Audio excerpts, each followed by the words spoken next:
자, 신라에 대해서 시작해 봅시다. 신라는 처음에 이름이 사로국이라고 했었죠.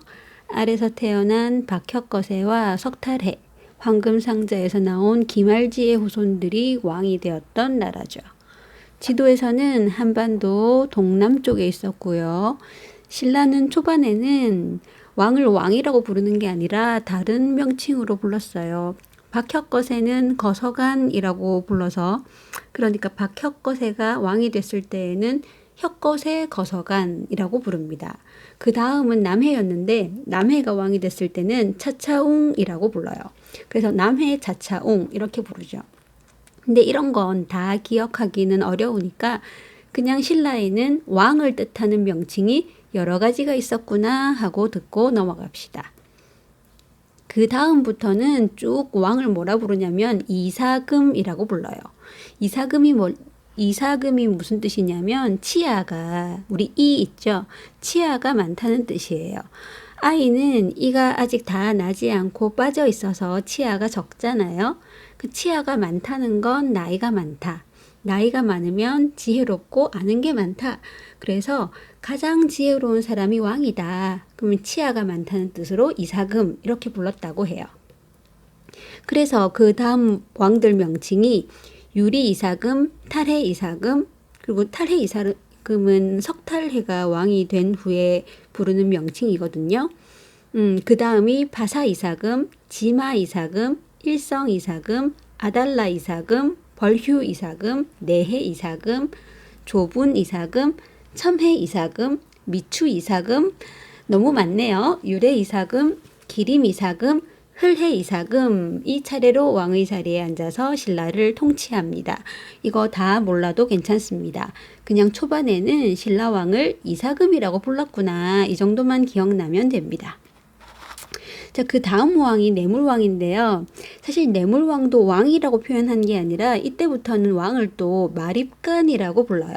이 마립간도 그냥 왕이라는 뜻이라고 보면 돼요.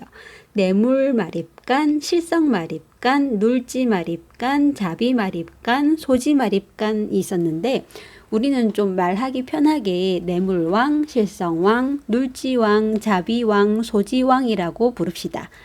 그 다음은 지증대왕, 버풍대왕, 이제 우리는 좀 편하게 지증왕, 버풍왕이라고 부를 거예요. 지난번에 고구려, 백제, 신라 삼국이 처음 어떻게 생겨나고 발전했는지 이야기하다가 내물왕과 지증왕에 대해서 이야기를 했었거든요. 내물왕은 백제가 쳐들어온 걸 고구려의 도움을 받아 물리쳤다가 이번에는 고구려의 간섭을 너무 심하게 받았고, 그래서 그 다음 왕인 눌지왕 때 이번에는 백제랑 힘을 합쳐서 고구려를 쫓아냈었어요. 눌지왕의 다음 왕인 지증왕은 왕이 죽었을 때 왕 주변 사람들을 같이 죽여서 무덤에 묻는 순장이라는 잔인한 풍습을 금지시켰다고 했었고, 울릉도에 그때 있던 우산국이라는 나라를 정복을 했습니다. 그 다음 왕이 지금 이야기할 버풍왕이에요. 버풍왕은 불교를 신라에 받아들여서 불교가 널리 퍼지게 한 왕입니다. 고구려에도 불교를 받아들여서 퍼뜨린 왕이 있었죠.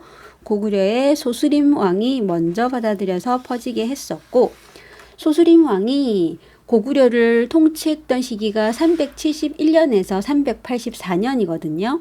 버풍왕이 신라를 통치한 시기가 514년에서 540년이니까 고구려보다 대략 150년쯤 더 뒤에 있었던 일입니다.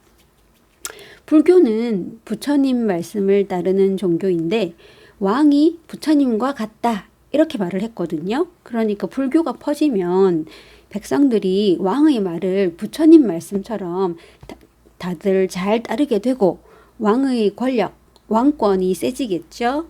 그러니 왕은 불교를 공식적으로 우리나라 종교다 승인을 하고 퍼뜨리고 싶어 했어요. 그런데 귀족들은 왕이 힘이 세면 귀족들 자기 힘은 약해지는 거니까, 귀족들은 자기 마음대로 못하는 거니까 불교의 도입을 별로 안 좋아해서 계속 반대를 했어요. 그때 이차돈이라는 사람이 홀로 스스로 불교를 공인합시다 찬성을 합니다. 대신들이 다 반대하니까 이사돈이 혼자 찬성을 하잖아요. 그러니까 그게 죄가 되어서 처형을 당하게 돼요. 사람이 죽으면 피가 빨갛게 나야 하잖아요. 붉은 피가 나야 하는데 이차돈한테서는 하얀 피가 흘러서 모두들 이것이 부처님의 신비한 힘이다 라고 여겨가지고 그 후로는 반대하지 못하게 됐다고 합니다.